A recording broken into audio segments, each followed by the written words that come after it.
हरे कृष्णा। सभी भक्तों का स्वागत है आज की भगवत गीता क्लास में। पहले हम मंगलाचरण कर लेते हैं। ओम अज्ञानतिमिरान्धस्य ज्ञानञ्जनशलाकया चक्षुरुन्मीलितं येन तस्मै श्री गुरुवे नमः। श्री चैतन्य मनोभीष्टं स्थापितं येन भूतले स्वयं रूपः कदा मह्यं ददाति स्वपदान्तिकं। वन्देऽहं श्रीगुरो श्रीयुतापदकमलं श्रीगुरून् वैष्णवांश श्रीरूपं साग्रजातं सहगण रघुनाथां वितं तं सजीवं साद्वैतं सावधूतं परिजनसहितं कृष्णचैतन्यदेवं श्रीराधा कृष्णपादान् सहगण ललिता श्रीविशाखान्विशां च।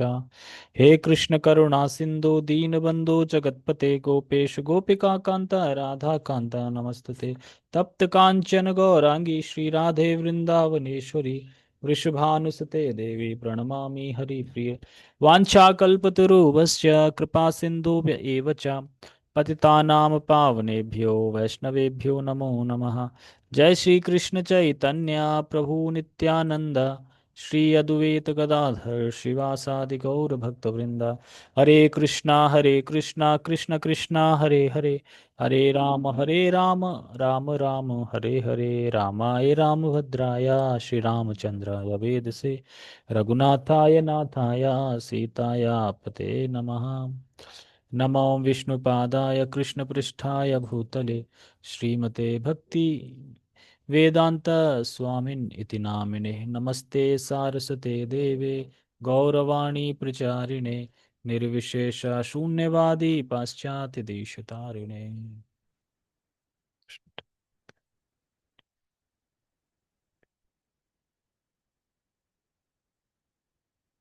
हरे कृष्णा।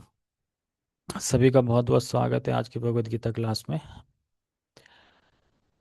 तो आज हम भगवत गीता यथारूप से अध्याय 3 के श्लोक क्रमांक 4 को पढ़ेंगे। लेकिन 4 को पढ़ने से पहले हम ये देख लें कि हमने 3 में क्या पढ़ा था। अर्जुन का प्रश्न था कि आप सकाम कर्म से बुद्धि या निष्काम कर्म योग को श्रेष्ठ मानते हैं, बुद्धि योग को श्रेष्ठ मानते हैं, तो हे केशव, मुझे इस घोर पापमय युक्त में, ऐसा उनका सोचना था, पापमय युद्ध में क्यों प्रवृत्त कर रहे हो, क्यों लगा रहे हैं। तो भगवान उन्हें बताते हैं, ये उनका कन्फ्यूजन था।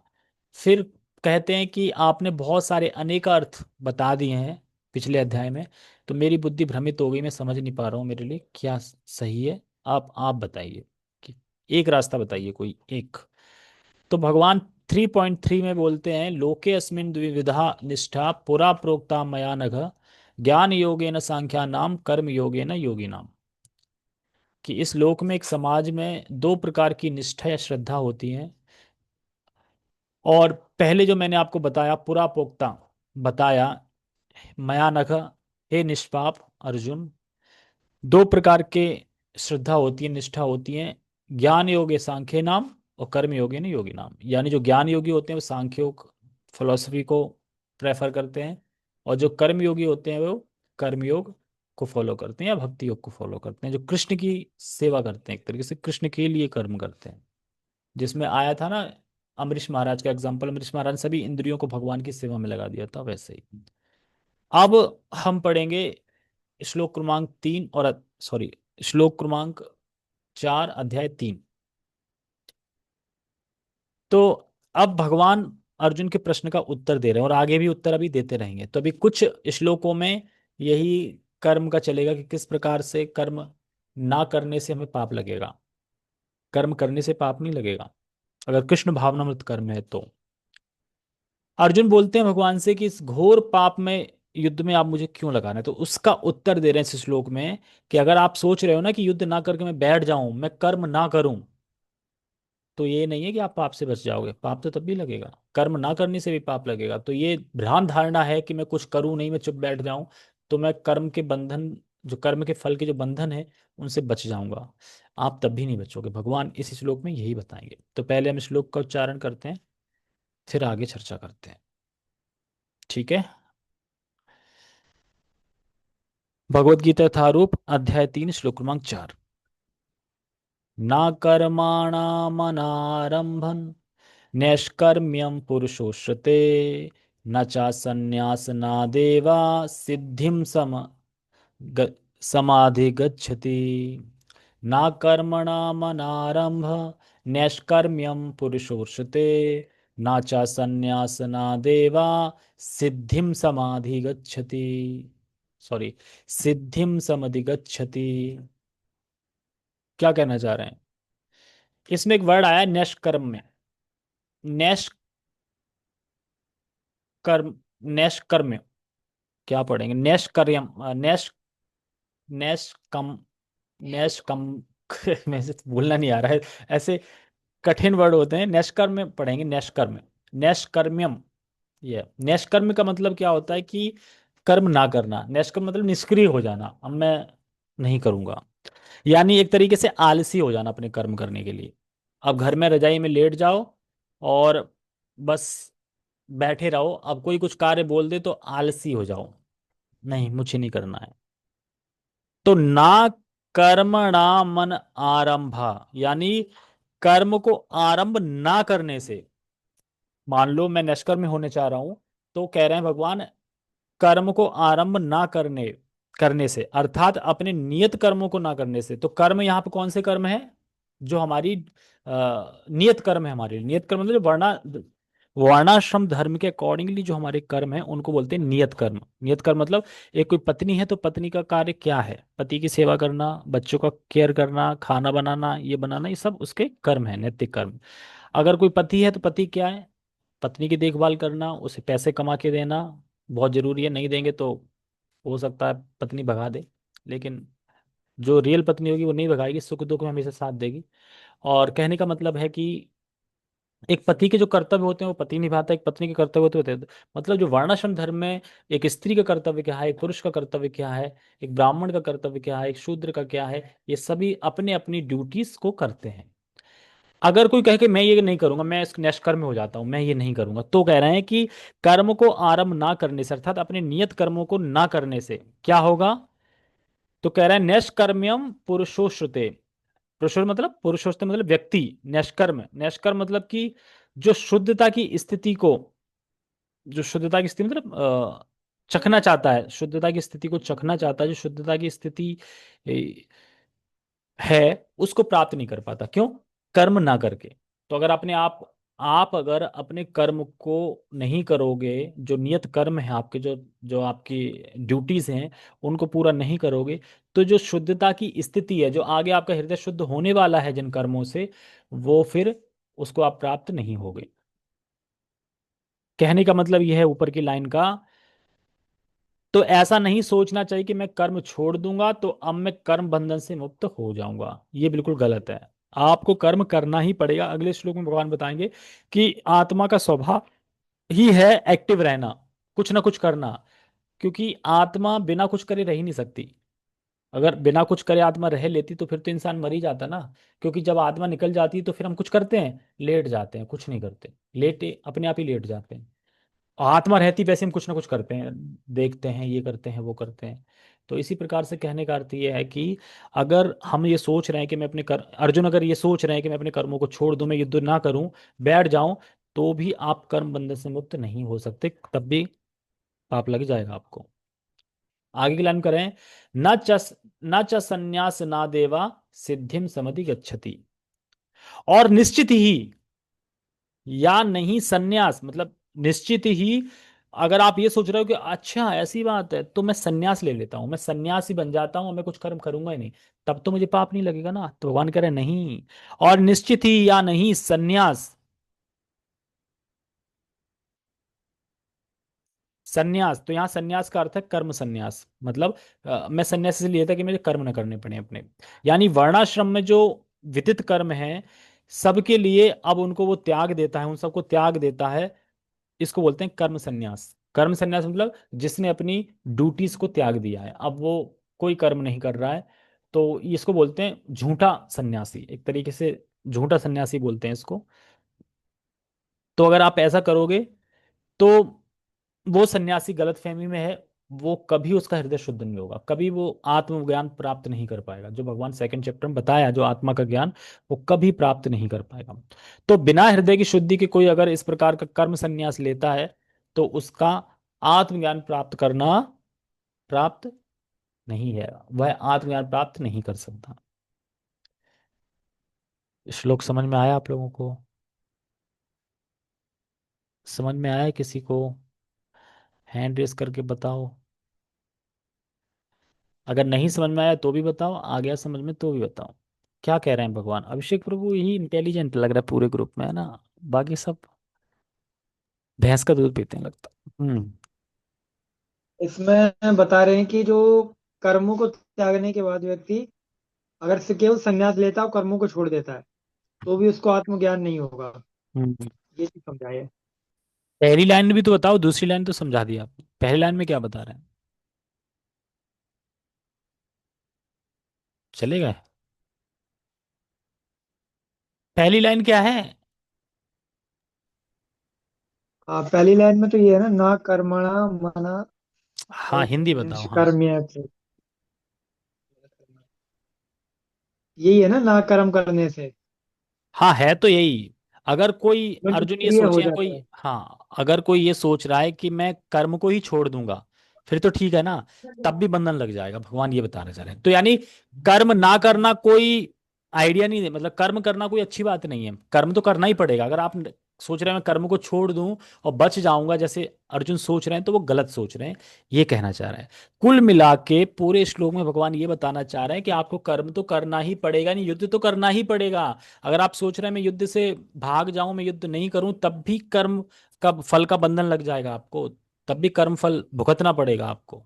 इसीलिए कह रहे हैं ना कर्मणा आरंभ। अगर आप ये सोचते हैं मैं आरंभ ही नहीं करूंगा अपना कर्म, मान लो खाना खाना है तो खाना खाने के लिए आपको कर्म करना पड़ेगा, उठना पड़ेगा मुंह, अब मैं आरंभ ही नहीं कर रहा खाना खाना, बैठा हूं चुपचाप, इस तरीके से। तो अर्जुन कह रहे हैं कि मैं बैठ जाता हूँ चुपचाप।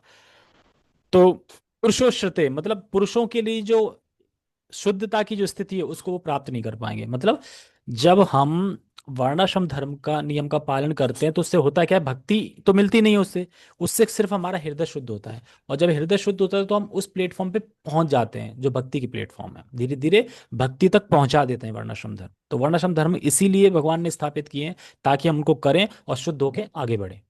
जो जिस स्थान पे वहीं से अपने कर्तव्यों को करके वो आगे बढ़ेगा। और अगर कोई सोचे ठीक है मैं संन्यास ले लेता हूँ, कर्मों का त्याग कर देता हूँ, तो उसको बोलते हैं कर्म सन्यासी।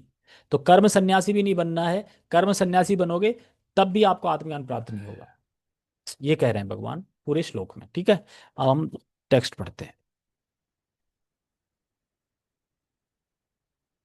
टेक्स्ट। ना तो कर्म करने से, सॉरी, ना तो कर्म से विमुख होकर कोई कर्म फल से छुटकारा पा सकता है, पहली लाइन। दूसरी लाइन है, और ना केवल संन्यास से सिद्धि प्राप्त की जा सकती है। अब समझ में आ गया? प्रभुपाद क्लीन बता रहे हैं सही से, कि अगर कोई अपने कर्म से विमुख हो जाता है, कर्म से, कर्म को छोड़ देता है, या कर्म से, कर्म को आरंभ ही नहीं करता है, तो ऐसा नहीं कि आप कर्म फल से छुटकारा पा लोगे, कर्म फल तो तब भी मिलेंगे आपको, तभी भुगतना पड़ेगा आपको। और अगर कोई ना केवल संन्यास से सिद्धि प्राप्त की जा सकती है, और ना केवल संन्यास से, केवल मतलब समझते हो कि ऐसा करता हूं मैं सिर्फ संन्यास ले लेता हूं फिर मुझे अपने आप ही सिद्धि प्राप्त हो जाएगी, नहीं। अगर आप केवल संन्यास ले रहे हो, कर्म संन्यास ले रहे हो, तब भी आपको सिद्धि प्राप्त नहीं होगी। कहने का मतलब है, अब कोई सोचे कि कर्म करने से कर्म फल लगता है, तो कर्म ना करने से कर्म फल नहीं लगेगा ना। पर ऐसा नहीं है, क्योंकि कर्म ना करने से कर्म फल से मुक्त हो जाए, ऐसा यहाँ पे नहीं है। केवल ज्ञान से सिद्धि प्राप्त हो जाएगी, यानी मैंने संन्यास ले लिया, वो भी नहीं है, वो भी नहीं हो सकती है। अच्छा, अब मैं कर्मों को ही छोड़ देता हूं, तो भी सिद्धि नहीं मिलेगी। तो यानी कहने का मतलब ये है कि सिद्धि प्राप्त नहीं होगी, दोनों कार्य करने पड़ेंगे, आप कार्य करने पड़ेंगे। यानी आपको कर्म करना पड़ेगा, लेकिन कृष्ण के लिए कर्म करना पड़ेगा। और अगर संन्यास भी ले रहे हो, तो भी आपको कृष्ण के लिए ही संन्यास लेना है, तब आपको सिद्धि प्राप्त हो सकती। कर्म सन्यासी से आपको सिद्धि प्राप्त नहीं होगी। सन्यासी लोग क्यों बन जाते हैं? क्योंकि सन्यासी का आदर करते हैं लोग। जैसे ज्ञान योगी क्या कहते हैं ना, वो सोचते हैं कि दंड धारण मात्रेण नर नारायणो भवेत। यानी अब हमने दंड धारण कर लिया है, यानी सन्यासी ने अब दंड धारण कर लिया, अब मैं नारायण बन गया हूं, वो ऐसा सोचते हैं, जो कि एकदम गलत है। अगर ऐसा आप सोचेंगे भी, तो आप खुद गलत फहमी में हो, क्योंकि आपका हृदय शुद्ध ही नहीं हुआ। क्योंकि अगर हृदय शुद्ध हो जाएगा तो आप समझ जाओगे कि मैं नारायण नहीं हूं। तात्पर्य श्रील प्रभुपाद जी का पढ़ते हैं। किसी को कुछ समझ में आता है कि मैं यूं ही बोलता रहता हूँ? हम्म। हैंड रेस किया है, क्या पूछना है? कभी कभी मैं फाइल देखने लगता हूँ ना, तो मैं फिर जूम से नहीं देख पाता। हरे कृष्णा। हरे कृष्णा। जैसे इसमें बता रहे हैं कि कर्म ना करने से कर्म फल मिलेगा, तो कर्म करेंगे नहीं तो फिर फल कौन सा मिलेगा? मतलब यहाँ ये बता रहे हैं कि अगर ऐसा नहीं है कि कर्म ना करने से कर्म के फल से बच जाओगे तुम, तब भी भुगतना पड़ेगा। ये अगले श्लोक में बताएंगे कि आप कर्म करे बिना नहीं, रह जो ही नहीं कर्म हम सकते। कर रहे हैं उसका फल मिलेगा, और वो कौन सा? तो कोई कर्म दूसरा करेंगे उसका फल मिलेगा। हाँ हाँ, तो हम कब मना कर रहे हैं? जो कर्म करो उसी का फल मिलेगा, बिना कर्म करे तो रह ही नहीं सकता। अगर कोई सोच रहा है कि मैं कर्म को आरंभ ही नहीं करता हूं, तो वो गलत सोच रहा है। हम्म। फल तो तब भी मिलेगा कि कुछ ना कुछ तो कर्म कर रहा है ना ये। सांस ले रहा है तो कर्म कर रहा है, और ये भी तो सोच रहा है ना मैं कर्म नहीं करूंगा, तो ये भी तो कर्म है एक। नहीं, अर्जुन युद्ध जैसे अर्जुन युद्ध करने की मना कर रहा है, हाँ तो युद्ध ना करने ना मना कर रहा है, तो युद्ध वाला फल नहीं मिलेगा। उसके अलावा जो दूसरा कर्म करेगा वो फल मिलेगा। हाँ, अच्छा। और जो अपने स्वधर्म का जब वो त्याग कर रहा है, उसका पाप नहीं लगेगा? क्षत्रिय होके जो क्षत्रिय धर्म को अगर त्याग रहे हो, तो उसका भी तो पाप मिलेगा फिर। वो कहाँ जाएगा? आपका कर्तव्य है, जैसे मान लो आप गृहस्थ हो, आप पति हो, पति का कर्तव्य होता है। अब आप पति के कर्तव्य से विमुख रहे हो, बाकी और कुछ कर रहे हो, तो इधर पाप भी तो लग जाएगा ना एक अलग आप पे। स्वधर्म का पालन नहीं कर रहे हो ना, फिर अब स्वधर्म है आपका वो। यहाँ यही कहना चाह रहे हैं कि अगर कोई वर्णाश्रम धर्म के धर्मों को त्याग देता है और सोचे मैं कुछ नहीं करता हूं, तो वो बच नहीं सकता, वो उसको सिद्धि प्राप्त नहीं होगी। उसे ना करने का पाप लग जाएगा, और कुछ ना कुछ तो करेगा ना, क्योंकि निष्क्रिय बैठ नहीं सकता वो। ये आगे श्लोक में बताएंगे भगवान कि कोई भी जीव निष्क्रिय नहीं बैठ सकता, वो सांस तो लेगा ही लेगा। सांसों को भी रोक लोगे क्या? ये चीज है। ठीक है, तात्पर्य पढ़ते हैं हम। भौतिकतावादी मनुष्यों के हृदय को विमल करने के लिए जिन कर्मों का विधान किया गया है, उनके द्वारा शुद्ध हुआ मनुष्य ही संन्यास ग्रहण कर सकता है। तो यहाँ पे शिला प्रभुपाद जी बता रहे हैं कि संन्यास ग्रहण कौन कर सकता है? जिसका हृदय शुद्ध हो गया है, जो समझ गया है, जिसे विवेक आ गया है, जिसे ज्ञान आ गया है कि हाँ, मैं आत्मा हूं, मैं शरीर नहीं हूं, मुझे क्या करना चाहिए क्या नहीं करना चाहिए, ये सब चीजें जिसको ज्ञात हो गई है, वो संन्यास ले सकता है। ऐसा नहीं कि आपने कर्म से बचने के लिए संन्यास ले लिया कि अब मुझे कर्म नहीं करना पड़े, जैसे आजकल लोग नहीं करते हैं। यार कौन नौकरी करेगा, कौन कमाएगा, ऐसा करते हैं। लाल कपड़ा लाओ पहन लेते हैं, धोती लाओ पहन लेते हैं, दाढ़ी बढ़ा लेते हैं, पूरा जीवन मांगेंगे और लोग देंगे बढ़िया, और बढ़िया खाएंगे। है कि नहीं? ये सबसे अच्छी जॉब है ना ये। सन्यासी बन जाओ और खाओ। तो क्योंकि ये जो रीत चली है जो ढोंगी सन्यासी की, ये यहाँ से नहीं चली है, ये देवताओं से चली है। एक बार पृथु महाराज यज्ञ कर रहे थे, अश्वमेध यज्ञ। तो उस यज्ञ में घोड़ा होता है, जो घोड़ा छोड़ा जाता है, तो उस घोड़े को चोरी कर लेगा इंद्र। और वे किस वेश में? सन्यासी के वेश में। बताओ, कोई भेष ही नहीं मिला उनको, सन्यासी वेश मिला। तो सन्यासी भेष होके घोड़ा चुराते हो? तो इस तरीके से तो प्रथा हो गई कि हाँ, आगे चल के कलयुग में सन्यासी ऐसे होंगे जो अपना पेट पालने के लिए सन्यास ग्रहण कर लेंगे, नियम फॉलो कुछ नहीं करेंगे, वो सिर्फ अपना जीप चलाने के लिए करेंगे। तो यहाँ कह रहे हैं कि सन्यासी यानी कर्म सन्यासी, अब उसको कर्म करने की जरूरत नहीं है। क्यों? क्योंकि उसका हृदय शुद्ध हो गया है। लेकिन यहाँ उल्टा बता रहे हैं। क्या बता रहे हैं देखो, शुद्धि के बिना आ गया ना। शिला प्रभुपाद जी ने पहले तो करेक्ट बता दिया कि सन्यास कब लेना चाहिए, अब बता रहे हैं अगर कोई बिना शुद्धि के सन्यास लेता तो क्या होता है। शुद्धि के बिना सन्यास ग्रहण करने से सफलता नहीं मिल पाती। क्यों?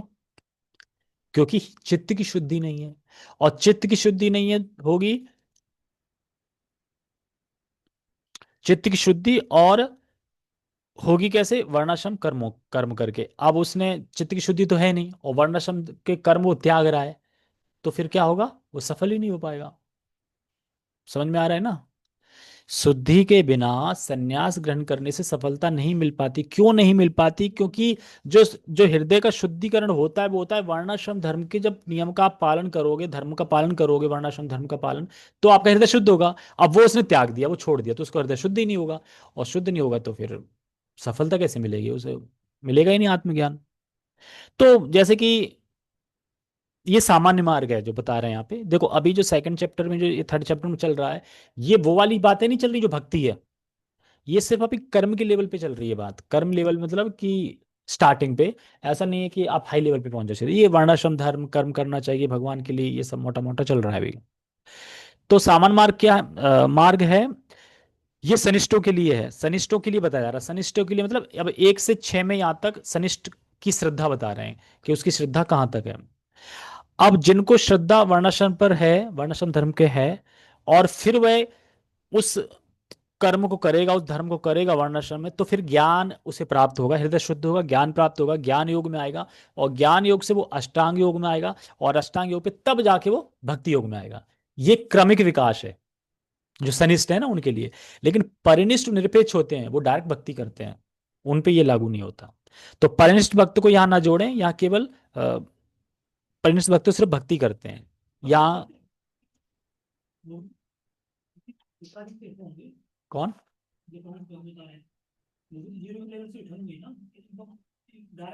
हाँ, तो परिनिष्ठ भक्त, अगर मान लो भगवान की कृपा हो गई, अब जैसे नारद मुनि,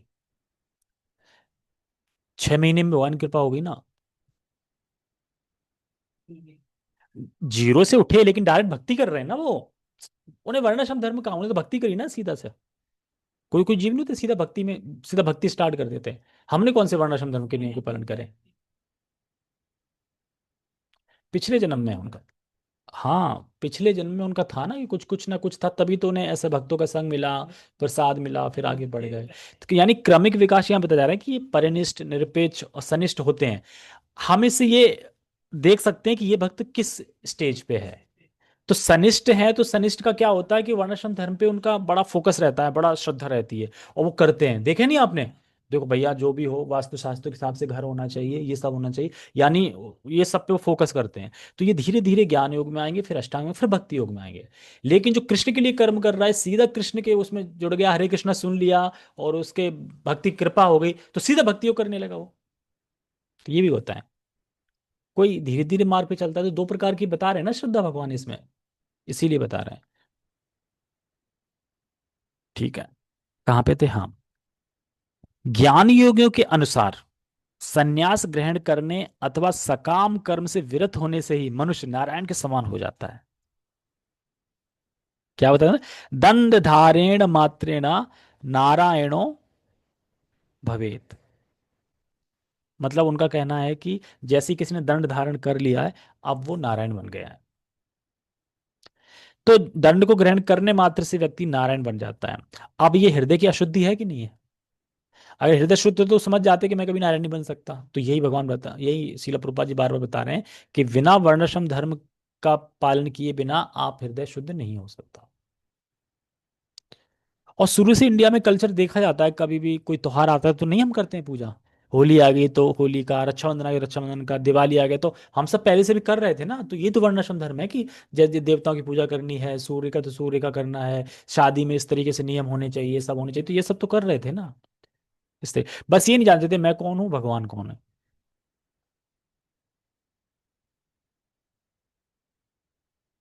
कहाँ पे है? हाँ, नारायण के समान हो जाता है। किंतु भगवान कृष्ण इस मत का अनुमोदन नहीं करते। क्यों? क्योंकि भगवान को कपट पसंद नहीं है, इसलिए इसको अनुमोदन नहीं करते। हृदय की शुद्धि के बिना संन्यास सामाजिक व्यवस्था में उत्पन्न करता है। क्यों? क्योंकि वह संन्यास धर्म को फॉलो नहीं कर पाया। क्यों? क्योंकि वो गिर जाएगा, क्योंकि इसका हृदय शुद्ध नहीं है, वो गिर जाएगा। दूसरी ओर अब देखो, अब आ गए भक्त। ठीक है, अभी तक कौन किसका बता दिया? ऊपर का, अब भक्त।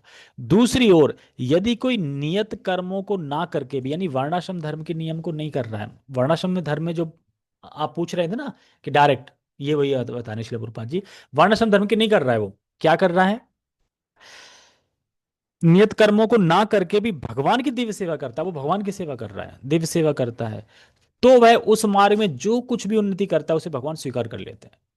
आता ना कि स्वल्प थोड़ा सा भी भगवान के लिए, क्या तो बुद्धि योग, इसी को बोलते हैं कि बुद्धि के द्वारा वो क्या कर रहा है कि वर्णाश्रम धर्म का पालन नहीं भी कर रहा है, उसने अपने नियत कर्म नहीं कर रहा है जो भी उसकी ड्यूटीज हैं, लेकिन भगवान की सेवा कर रहा है। अब भगवान की सेवा कर रहा है तो जो कुछ भी उसने थोड़ा भी किया भगवान उसे स्वीकार कर लेते हैं। यानी स्वल्पमप्यस्य धर्मस्य त्रायतो महतो भयात, यानी उसे महान भय से भगवान उसकी रक्षा कर लेते हैं। महान भय क्या है कि अगर कुत्ते का जन्म मिलना होगा तो इंसान का मिल जाएगा, इतना थोड़े से ही कर लेते हैं। अगर थोड़ा आपने जल चढ़ा दिया भगवान को, उसी से। ऐसे सिद्धांत की रंच मात्र संपन्नता भी महान कठिनाइयों को पार करने में सहायक होती है। यानी शिला प्रभुपाद जी यहाँ परिनिष्ठ निरपेक्ष भक्तों को ले आए सीधा, कि जो डायरेक्ट भगवान की सेवा कर रहा है। तो कोई वहां तक ना, मतलब क्यों बताते हैं शिला प्रभुपाद जी, मान लो कि किसी ने अब सेकंड चैप्टर थर्ड चैप्टर तक ही पढ़ पाई होगी, आगे नहीं पढ़ पाई, तो कम से कम समझ तो ले मोटा मोटा कि है क्या, हमें भगवान की सेवा करनी है, उसी से हम पार हो जाएंगे, इतना समझ में आ जाएगा उसे। नहीं तो वो ज्ञान योग, अष्टांग योग, ध्यान योग में लटका रहेगा। अरे अभी तो कर्म योग में हूँ, फिर ज्ञान में आऊंगा, तो हाँ भक्ति बहुत दूर है। अब ये पढ़ लिया उसने, अच्छा हम कर्म नहीं भी कर रहे हैं, वर्णाश्रम धर्म को अगर पालन नहीं भी कर रहे हैं, लेकिन भगवान की सेवा कर रहे हैं, तो भगवान स्वीकार कर लेते हैं सेवा। ओ ये तो अच्छा है। इस तरीके से, यानी अगर कोई अपने स्वधर्म का पालन ना कर पाया, उसने त्याग दिया और भक्ति में लग गया, और भक्ति में भी पूरा नहीं कर पाया, चित्त हो गया, तब भी वो महान भय से उसकी रक्षा हो जाएगी। तो इतनी बड़ी भक्ति का ये सूत्र समझना चाहिए कि एक तो आपने वर्णाश्रम धर्म का कर्मों को त्याग दिया, अब नहीं कर रहे हैं उनको, तो पाप लग गया। लेकिन अब आप लेकिन भगवान के लिए कर रहे हो, तो अब कोई पाप नहीं लगेगा उसका। लेकिन अगर भगवान करते करते पूरा नहीं कर पाए, गिर गए, तो भी महान वैसे बच जाओगे, फिर आके कंटिन्यू करोगे। तो यानी कहने का मतलब ये शाश्वत भक्ति है। भक्ति का थोड़ा अंग भी पालन कर लिया तो वो शाश्वत है, वो कभी फिर खत्म नहीं होती। आगे देखो भगवान यही श्लोक में बताएंगे यही चीज, कि प्रत्येक व्यक्ति को प्रकृति से अर्जित गुणों के अनुसार विवश होकर कर्म करना पड़ता है। यानी आप निष्कर्म में हो ही नहीं पाओगे, कर्म करना ही पड़ता है, प्रकृति है ही ऐसा। अतः कोई भी क्षण भर के लिए बिना कर्म किए रह ही नहीं सकता। आप बताओ, तो इसीलिए उस श्लोक में कन्फ्यूजन लग रही होगी, अच्छा हम कर्म नहीं करें तो आप करे बिना रह ही नहीं पाओगे, करके देख लो आप। नहीं तो फिर कॉमा में मान जाओ ना, कॉमा में चले गए, है ना। हाँ ठीक है। सब लोग प्रोफाइल ऑफ कर लेते हैं, पता नहीं क्यों। जूम में एक फैसिलिटी आनी चाहिए, जैसे ही आप प्रोफाइल ऑफ करो तो वो पूछे आपको 10 रुपए पे करने पड़ेंगे, तब प्रोफाइल ऑफ होगी। या मीटिंग से आउट हो जाए, दो विकल्प रहने चाहिए, 10 रुपए पे करो फिर ऑफ कर लो, फिर ऑन कर ली फिर ऑफ करो तो फिर 10 रुपए पे। ऐसा हो जाए तो फिर शायद कोई ऑफ नहीं करेगा, आएंगे नहीं। अच्छा ऐसा भी होता है। ठीक है, हरे कृष्णा जगत गुरु श्रील प्रभुपाद की जय, श्रीमद् भगवद गीता की जय, निताय निताय गौर प्रेमानंदे, हरि हरि बोल, हरे कृष्णा।